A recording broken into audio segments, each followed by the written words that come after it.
My name's not important, but my job is simple. I keep famous people alive. 17 years in this business, and I thought I'd seen everything. Stalkers hiding in closets, paparazzi breaking into hotel kitchens, fans mailing pieces of their hair in padded envelopes, but nothing compared to what happened with her. You'd know her name if I said it. An actress, household face, extremely beautiful. She was the kind of star who made entire traffic lights of people roll down their windows just to catch a glimpse. Everyone thought she was untouchable, golden. But when I first took her on, she wasn't glowing. She was tired. Not the usual Hollywood exhaustion either. This was different. She looked hunted. So she was renting a penthouse suite downtown while filming a series. Big production, lots of pressure. My job was to escort her from the set to the hotel, screen the entrances, and lock down the floor. I'd done it 100 times before, except for one detail. She insisted, absolutely insisted, that the master bedroom in the suite remain locked. No staff, no cleaners, not even me. The second we arrived, she slid the bolt on that door and pocketed the key. When housekeeping knocked, she refused. When I offered to sweep the room, she shook her head. Her voice was calm but firm. "Don't touch that door." I didn't press it. You don't in this line of work. Sometimes it's a stalker paranoia thing. Sometimes it's just actors being eccentric. But what made it strange was that she never slept in that room. She'd curl up on the couch with her script pages scattered around her like a paper nest. TV on full blast all night long. The curtain stayed open, city lights bleeding in, as if she needed the noise and brightness to block something out. The first night, during my rounds, I passed the locked door at 4:17 a.m. I remember the time exactly because I log everything. And that's when I heard it. Whispering. Not just one voice. A crowd of them. Dozens of overlapping murmurs, low and constant, like a theater full of people waiting for a play to begin. I froze, but yeah, I tried to listen to it. I checked the suite's guest list on my phone. Only her and me inside. I walked the hallways, checked the fire escape, and scanned the cameras. Nothing. The whispers didn't stop until I moved away from the door. The next morning, I tried to be casual. Over breakfast, I asked if she ever invited friends over after hours. She set down her fork, went pale, and quietly said, "They don't want me talking about it." Her eyes, normally so sharp for the cameras, looked hollow. And on our fourth night, it escalated. The whispers were louder now, and there were arguments. It wasn't a soft murmur anymore. It was sharp, urgent. Multiple voices layered on top of each other, some whispering, some hissing, some chanting words I couldn't make out. Then came the thuds, heavy, deliberate bangs from the inside of the room, not like furniture falling, like fists pounding against the walls. She sat up on the couch, hair falling across her face, and whispered, "Don't open it." Her voice shook, and for a second, she looked like a child, a scared little girl inside the body of a superstar. By the sixth night, I couldn't take it anymore. Curiosity will get you killed in this job, but it will also drive you insane if you ignore it. Protocol or not, I had to know. At 4 a.m. sharp, I used my spare keycard override and slid the bolt. The room was pitch black, empty. No furniture, no curtains, just bare white walls. And on every wall, from floor to ceiling, were handprints. Hundreds of them. Some tiny, like children pressing their palms in paint. Some massive, too big for any normal human hand. The prints weren't neat. They were smeared, clawed, dragged downward, like dozens of people had been trying to scratch their way out. I felt the air shift, cold, heavy, like the weight of a crowd breathing in my ear. That's when I backed out, slammed the door, and locked it immediately. My heart was punching holes in my chest. The whispers didn't stop this time. They followed me, down the hallway, into the living room.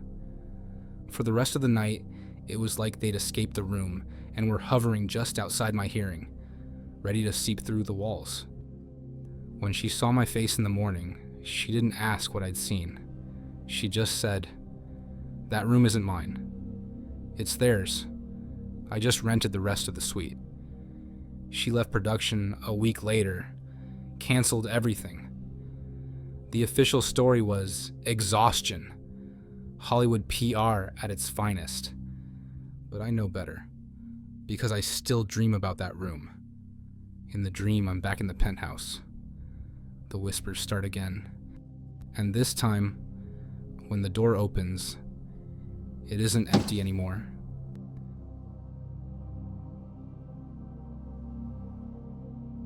They say fame follows you everywhere. But sometimes it's not the fans. Sometimes it's the thing that follows them home and never left.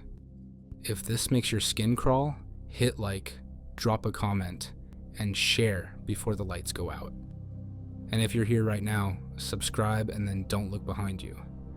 Because once you hear what bodyguards whisper about in the dark, you'll realize not every threat is human. And now you know.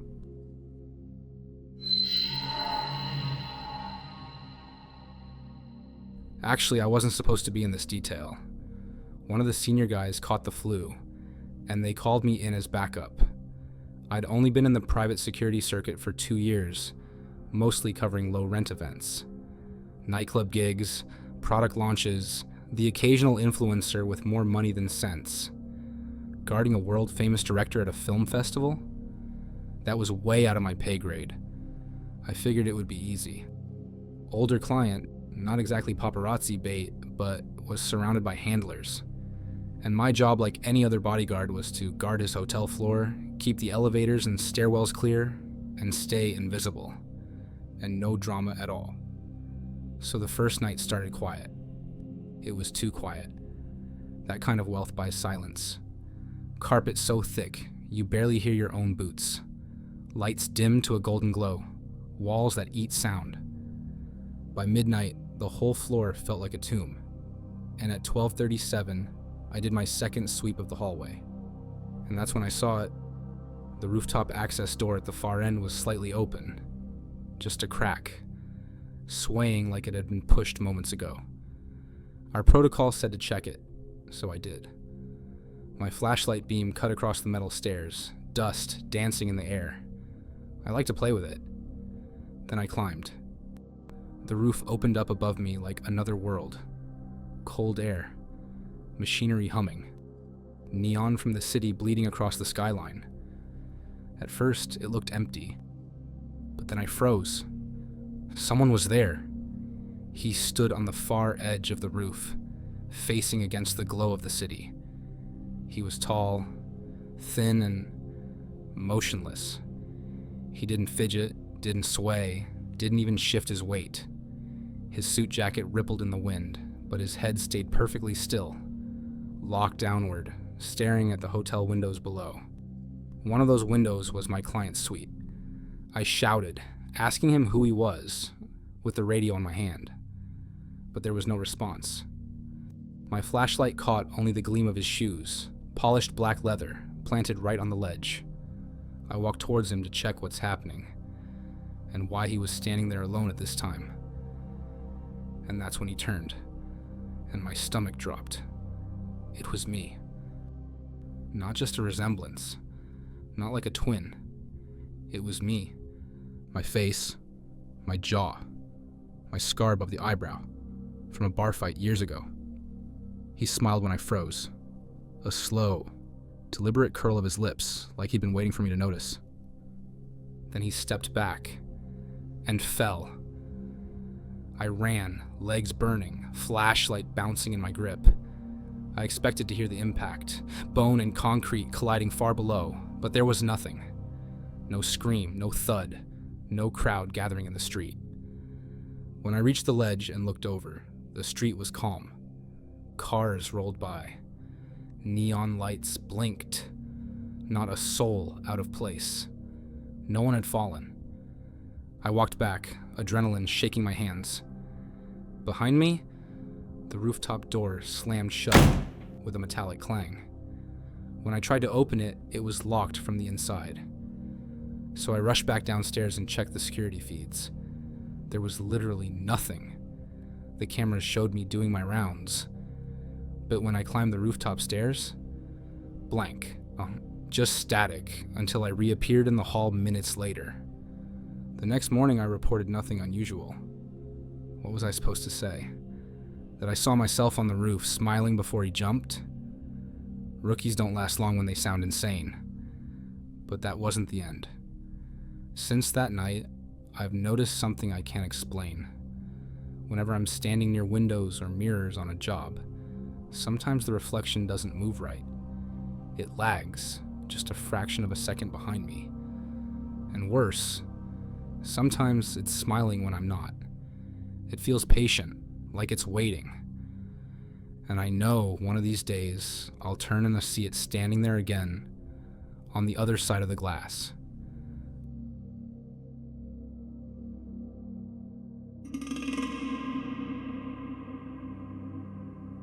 I was hired for a 6-month world tour with one of the biggest pop idols on the planet. You'd know her instantly. Platinum records, magazine covers, a global brand worth billions. I've worked for high-profile clients before, but nothing prepared me for her rules. The first briefing was not about stalkers, threats, or paparazzi. It was about the dressing room. Her manager strictly told me, under no circumstances, do not ever open her door without permission. Not if she screams, not if she begs, not if the fire alarm goes off. Never. I thought it was a diva thing. You'd be surprised how many stars have weird rituals. Black candles, only red Skittles, windows sealed with duct tape. You learn to shrug it off. But this one, I don't know, felt different. Well, the first few shows went smoothly. Sold out arenas, screaming fans, fireworks. She smiled, waved, blew kisses. The perfect pop goddess. But backstage, that door was always locked. Even when she slept, even when staff needed her. She controlled that lock like her life depended on it. Then Berlin happened. It was 2:07 a.m., and I was stationed in the corridor outside her dressing room. The arena was quiet, staff gone, gear packed, fans long dismissed into the night. I was scrolling through footage when I heard it, scratching, slow, deliberate, from inside the dressing room. At first, I thought it was a chair leg dragging across the floor. Then, it came again. Higher pitched, sharper, like fingernails carving wood. I knocked and asked, "Everything okay in there?" Silence. Then a whisper answered. But it wasn't her voice. A low, raspy, almost doubled, like two throats speaking in unison. Don't let her out. Every instinct told me to unlock that door. But my hand froze on the key. The lock clicked from the inside, like someone was sliding the bolt shut tighter. I stepped back and waited. When she emerged in the morning for sound check, she looked perfect. Hair immaculate. Smile brighter than the stage lights. But her hands gave her away. Her nails were broken, and there was blood under the cuticles. That night, I couldn't stop thinking about it. I've dealt with stalkers in hotel vents, cartel threats in Juarez, fans who mailed actual teeth to their idols. But this wasn't any of that. This was inside the room. Inside her. So I broke the protocol. When she left the arena the next evening, I used my master key. The lock resisted, stiff as if it didn't want to turn, but eventually it gave way. The smell hit first. Metallic, sharp, like old pennies. The air was colder than the hallway, like I'd stepped into a basement. Then I saw the walls. Every surface had been carved. Not scribbled, not scratched. By accident. Carved like someone had spent hours digging into wood and glass. The same words, over and over. Keep her in. And that's when I heard the lock click behind me. She was standing in the doorway, not smiling this time, not performing. Her face was pale, her eyes ringed in dark circles. She looked at me like someone who'd been waiting years for this moment. She came to me and whispered, "You shouldn't have come in here." Then, softer, almost relieved, she said, "Now you've heard it too. That means you stay." I quit the job the next morning. No notice, no explanation. Just vanished. The NDA kept me from talking, but honestly, I don't want to. Because every now and then, when I'm alone in hotel corridors or backstage halls, I hear it again. The scratching. And sometimes, I swear the whisper isn't saying keep her in anymore. It's saying, let me out.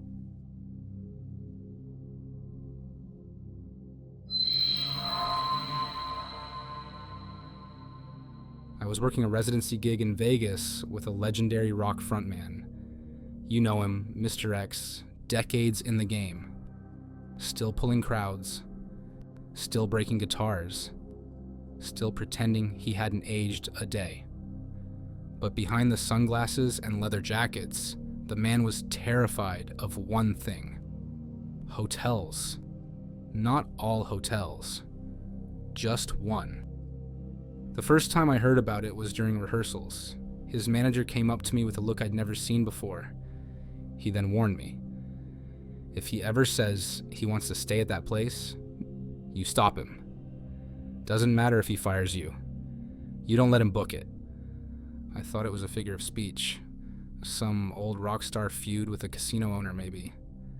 Until one night, after a show, the client himself told me the story. There's a hotel off the strip with no billboards. They don't even advertise. But it's there. Been there since the 50s. But the thing is, there are no windows. Not even a single one. Just 100 black doors in a row. Once you check in, something else checks in with you. I laughed it off. Rock stars tell stories. They thrive on myth. But 2 weeks later, after too much whiskey and adrenaline, he decided he wanted to go there. And he did. I drove him, against my better judgment. The hotel sat on a quiet side street. No signage, no valet. Just a squat monolithic building with a flickering vacancy sign. The front desk clerk didn't speak, didn't smile, just slid a heavy key across the counter with the number 44 engraved on it. The hallway was long, carpet threadbare, the walls painted the color of old teeth. Every door looked the same, tall, black, no peepholes.